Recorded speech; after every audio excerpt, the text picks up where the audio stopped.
Bonjour mes gourminotes, première vidéo 2022, j'en profite pour vous présenter mes meilleurs vœux pour cette nouvelle année, beaucoup de bonheur, de joie, de bonnes recettes, la santé passant aussi par l'assiette.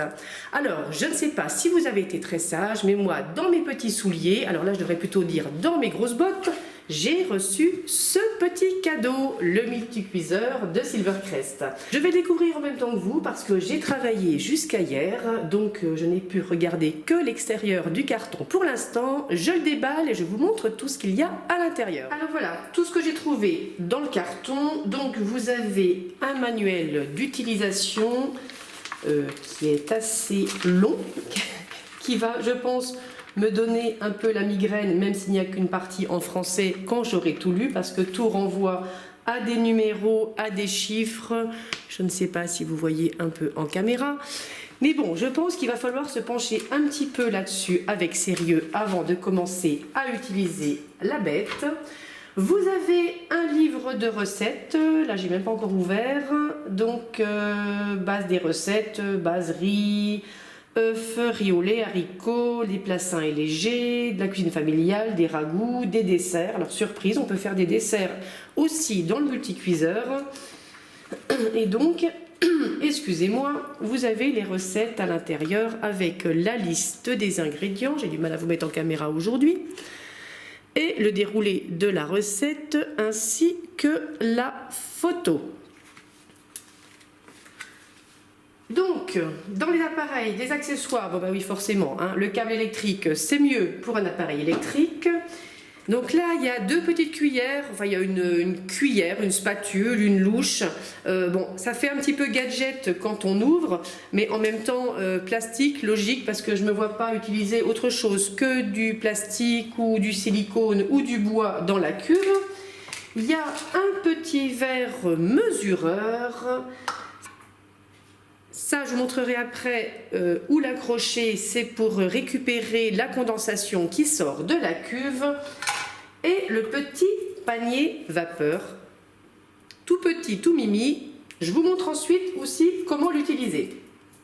Pour le robot, alors, voilà la bête. Donc on a le couvercle qui se retire en appuyant sur le dessus. Vous avez une position ouverte, une position fermée, avec un petit système, je vous rapproche, voilà, vous voyez un peu mieux, un petit système fermé-ouvert. On appuie sur le bouton rouge au-dessus pour ouvrir, on tourne et on ouvre. À l'intérieur, une cuve,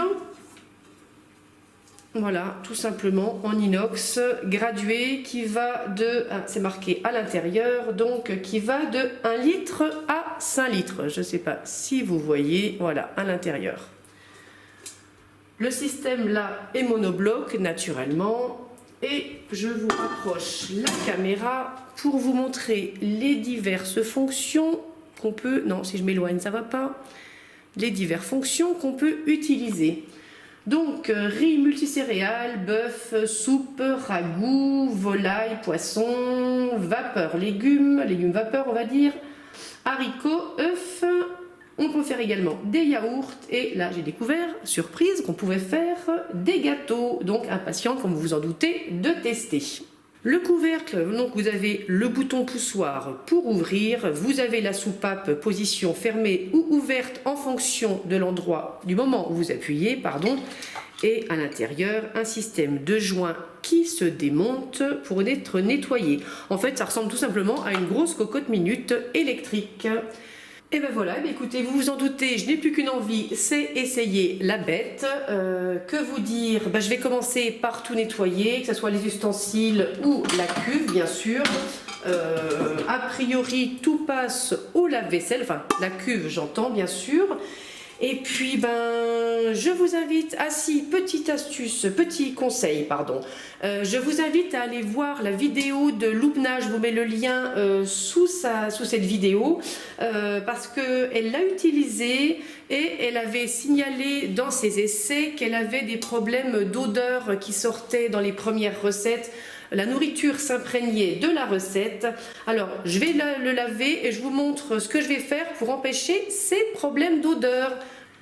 Allez, on commence par nettoyer naturellement la cuve. Le couvercle, on lui passe un coup d'éponge ainsi qu'à l'intérieur, on ne met pas tout dans l'eau. Le couvercle, attention, je vous montre, on retire le joint pour bien nettoyer, c'est important. Il suffit juste de tirer, voilà, et de le remettre comme ça. Vous tirez, vous retirez, vous lavez. Eh bien écoutez, séance nettoyage et on se retrouve très vite. Alors, petite astuce concernant le bouton de pression, parce qu'on nous dit c'est bien, alors je mets en gros plan vraiment pour que vous voyez pas trop près, voilà. Parce que c'est ouvert, c'est fermé, on ne sait pas trop. Alors voilà, je vous montre là, on nous explique qu'à la base, je ne sais pas si vous voyez, c'est un peu plus mat.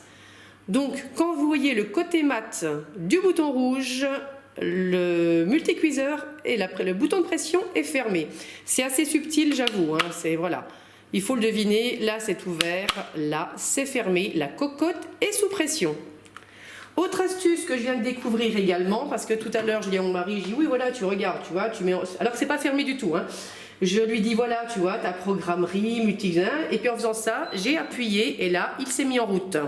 Sauf que je me dis, je ne sais pas comment l'arrêter parce qu'il n'y a pas, il y a bien un bouton démarrage, mais il n'y a pas de bouton arrêt. Donc vous saurez quand vous l'utilisez, vous appuyez sur le bouton maintien au chaud et miracle, il s'arrête.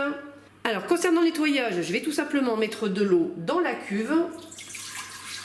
Là je mets à peu près l'équivalent d'1 litre. Généralement j'utilise du bicarbonate ou du vinaigre blanc, mais là comme il y a un joint, je vais mettre des rondelles de citron dans la cuve. Hop, non, c'est dans l'autre sens. On ferme la cuve. Hop. J'appuie sur la soupape pour la mettre en position fermée. Dans les programmes dont je vous ai parlé tout à l'heure, j'ai dû oublier de vous parler du saisir sauter quand on veut faire dorer une viande avant de la faire mijoter. On peut changer le niveau de pression de la soupape. Je crois que si mes souvenirs sont bons, il y a faible, il doit y avoir 2 niveaux de pression, hein, faible et fort. Et on peut faire un départ différé.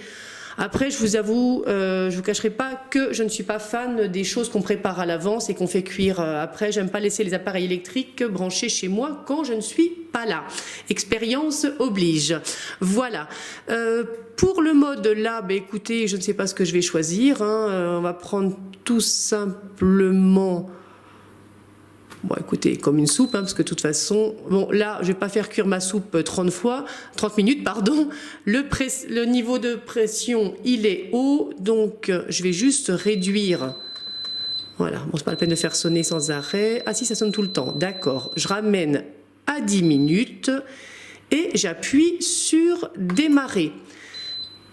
Sachant que là, il va se mettre en pression et que le temps de démarrage, le temps de cuisson ne se fera que quand la température sera obtenue. Voilà, alors passé le temps de chauffe, le minuteur s'est mis en route. Voilà, là on en est à 6 minutes maintenant. Alors au niveau de la cuve, bah, écoutez, c'est pas chaud, hein, on peut toucher facilement.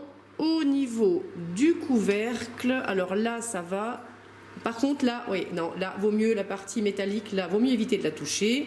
Et je vous montre, j'ai oublié tout à l'heure, j'ai rajouté le petit réservoir pour récupérer la condensation.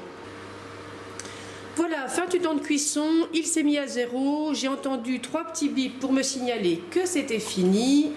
Là, ma foi, il est toujours sous pression. Je présume que si j'appuie... Voilà, ça relâche un peu la pression, mais bon, comme il n'y a rien spécialement qui craint dedans, c'est que de l'eau, je vais le laisser. Je vous confirme un petit dégagement d'odeur de neuf, effectivement, quand on l'utilise. Après, je vous dirais que c'est un peu comme tout appareil électrique la première fois, c'est pas violent. Mais pour être sûr que ça ne donne pas de goût aux aliments, eh bien écoutez, je vais recommencer l'opération encore une fois. Ah oui, là c'est parce qu'en fait, il se met en programme maintien au chaud, si j'ai bien compris, pour tous les programmes, sauf pour les yaourts. Quand il a fini, voilà, il se met en programme maintien au chaud. Donc là, je vais l'arrêter parce que je ne veux pas que ça se maintienne au chaud. Autre petite astuce pour savoir si votre cocotte est sous pression, là vous avez un petit témoin rouge qui apparaît. Et donc forcément, quand on baisse la pression dans la logique, il va redescendre. Voilà, c'est redescendu. Maintenant, on peut ouvrir la cocotte. Donc, on appuie sur le bouton, on tourne jusqu'en position ouverte. Attention, ça reste quand même très chaud à l'intérieur.